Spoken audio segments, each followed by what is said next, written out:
I guess I should have saved that other thing before I started this, just in case this crashed my computer again. Well, it usually doesn't do it 2 days in a row.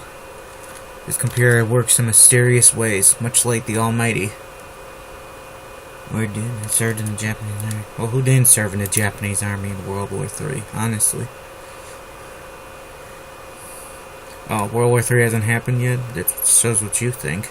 Shows what you know. You probably think vampires aren't real either. Let's see. Is that a clear war? He, like all the people, Homada, had a debt to the Japanese. After the Great Earthquake shattered their lands, their island nation, reducing it to an endless, ruined hell. The Japanese came in and began rebuilding. The Hamadan people became the friends, or dependent on Japanese. All other nations, including the once friendly Zeta, had turned on them, leaving them to their fate, which, without outside help, would have been extinction. Hamadan men served as infantry for the Japanese, eventually gaining a reputation as an elite. They fought viciously in battle, but were not merciless like the Japanese were. They took prisoners and accepted the surrender of prisoners. I toyed with the idea of making the Japanese nicer in this version of World War II, World War III, I mean, but, yeah, I don't want to whitewash history. Besides, if I don't portray the Japanese as racist, I mean as violent, that's almost racist, isn't it? It'd be like it's saying, oh, we gotta just ignore all this because they're not white. They weren't white. Now I say that like they become white since World War II. I'm not sure how many white people there are even in Japan. Let's see. I'd like to visit Japan someday. It sounds like because I love sushi. Sushi's my favorite food, besides Mexican food. Let's see. They took prisoners and accepted the surrender of prisoners. They didn't hold their captives in murderous contempt, like many Japanese. The Japanese soldiers were trained to believe that any surrender was dishonorable. Even if you were like knocked unconscious and then you were captured afterwards, then you were disgraced for all time, as was your family. It's quite a way of looking at things. Let's see. Let's see. Homada was still considered an enemy nation. The Zetan people, government, nor its people looked upon this, the Hamadic people, well.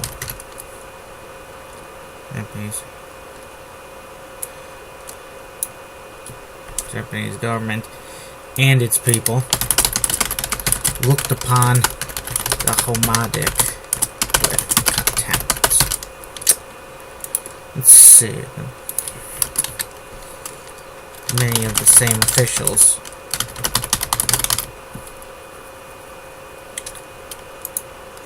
Levant people were kind of, when Zeta declared war back at Japan, war on Japan, in response to their declaration against America. Zeta. Zeta is America in this universe, a little bit different. There's a lot of alt history stuff, like the Confederates winning the Civil War and whatnot, but they didn't get to take the whole country over. Let's make that clear. So I guess in that way, it means it actually wasn't a victory. It was more like a stalemate.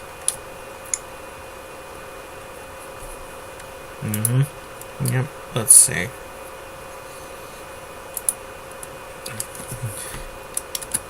They also declared war on Pomada and bombed.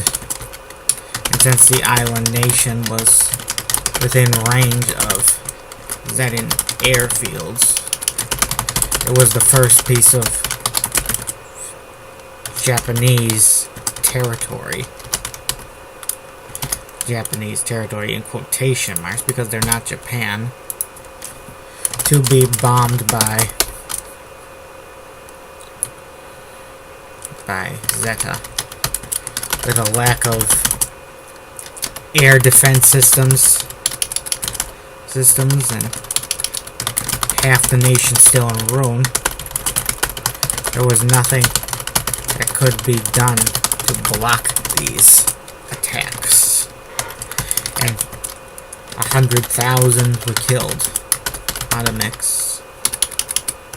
Madams were slain within months of the start of the war. And the Japanese put up a token, had a token force defending Pomada. It's an island nation, I should note. Token. You usually hear that word when you've heard something unpolitically correct, like token person of color. When you say, like, there's the whole cast is white, but there's one black guy, and not sure. Was it symbolic? That's not the right word. Perfunctionary, empty. Empty, I think, is the most direct translation, at least when I use it. I've never used the term token to refer to, like, the racial stuff. Because I never really had much need to talk about such things because of the era of political correctness and concern over representation. That's quite far from the 1950s, as you might imagine. So, you know, I watch old shows, and I watch old shows from the 50s, 40s, 50s, 30s. Black people still turn up. They're not given big roles. They're still there. It's not like there wasn't a black person on screen in film or TV till the 60s. As they weren't given juicy parts because, you know, racism and all. I mean, that token force defending Hamada. I think this Coca-Cola is driving me insane. It's combining and making weird feelings in my brain. The Japanese took a token force defending Hamada, since they didn't consider the island to have much value. It was a distraction for the Zetans, something for them to waste their time on, while Japan fortified its gains in places like Australia, which it conquered for near completely, and other places.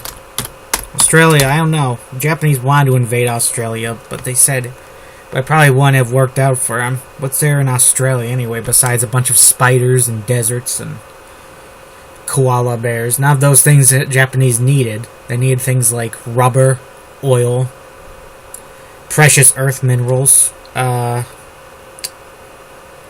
what else? I guess that covers it. The Japanese, they wanted to build a big empire, but their island happened to have, like, no natural resources that you could use to build an empire. No oil reserves, not a thing. All their problems would have been solved if they had, say, as much oil as Texas, I suppose. But then they probably wouldn't have needed to go to war. They could have just traded that oil for whatever they needed and still built their giant empire in Asia. Let's see. The Hammadics put up quite a fight, but were eventually beaten with their major cities, with their with the capital captured, city captured. They surrendered to Zeta. Exiled Hammadic troops fought quite fiercely in the aftermath, right up till the end of the war. And Tanaka would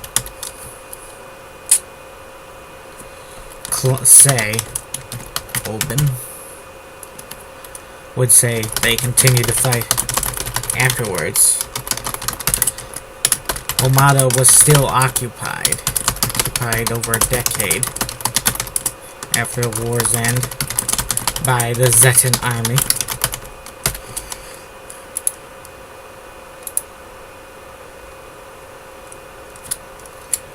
There was a guerrilla war expanding in scope on that island in reply to the occupation. Hammadic nationalists saw how the guerrilla group in Kamja Clack was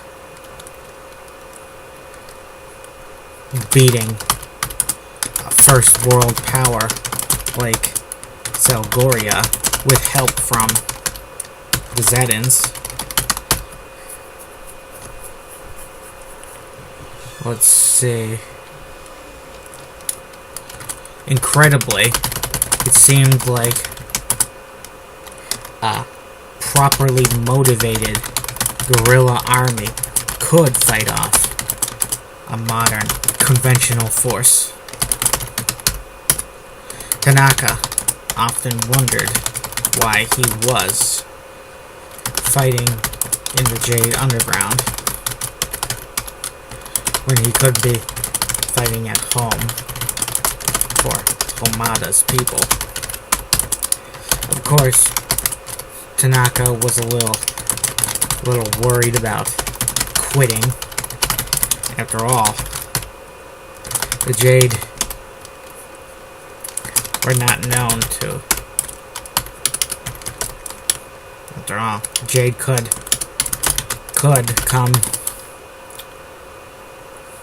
decide to kill him instead of turning him loose. Tanaka supposed he was safe.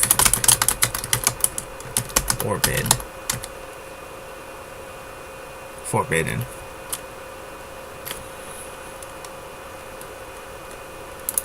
Forbid Tanaka.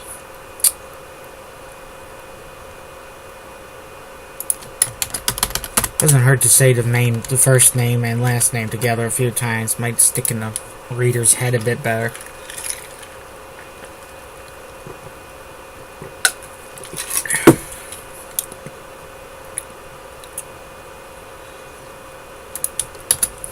Omada was a strategic location, a major stepping stone to get closer to the Japanese homeland. It and other places were among the first bits of Japanese territory. Captured by the Zetan army with spearheads, naval invasions spearheaded by the Marines, by the U.S. Marines. Naturally. Most people don't know the Marines' job is amphibious landings. When I first heard of them, I thought they were just like a kind of elite infantry. Like in World War II, there were a lot of elite infantry units on all sides. The most famous being, besides the Marines, I guess the shock troopers of Russia and the Waffen SS. But it's mostly a myth that they were an elite. Those elite Nazi soldiers. I supposed he was safe. He was safe. Plenty of men had come and gone in the Jade Underground without being killed. Tanaka was a wanted man anyway. No matter what he did. He had innocent blood on his hands. On his hands. And wouldn't deny it. If asked.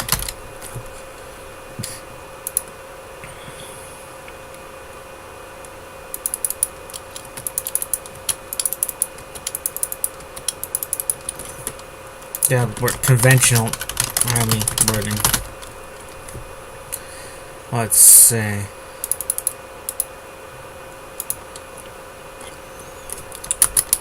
Someone got golems got us this far, Tanaka noted. Now it's our turn. It's our turn to get in there and push some buttons. Golems can't push those buttons. Team leader, Fam. Bakli.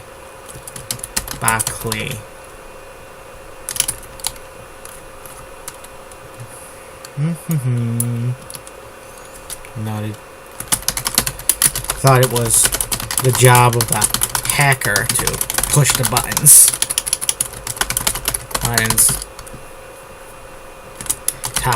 Talk. Added. Guess I can delete that stuff in the outline. That guy mentioned in the last chapter, he's not coming back for some time, if at all. I might have him show up just to get killed.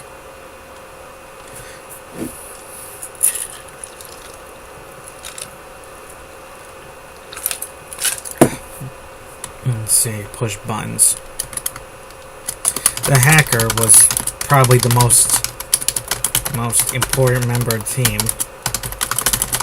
who was not at the site, at the facility at Frosto. He was a Swede named Hansen, who was one of the best hackers in the world. He worked with ancient advanced tech, which could somehow hack any modern system with ease. He could get through anything, blocking their way, and even get them the launch code, all without capturing any the launch codes for the nukes. Of course, the launch codes weren't needed. The nukes could be hacked and armed by the other hackers and engineers at the disposal of the Jade Underground. I almost called them the Empire.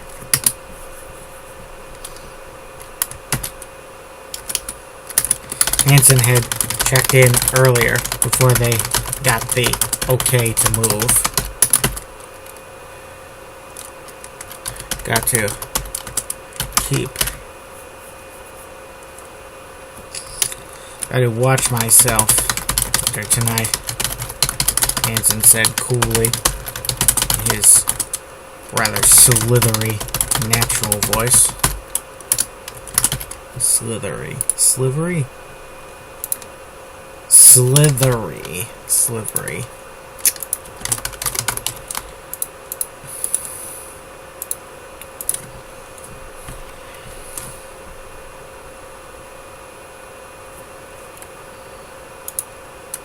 see.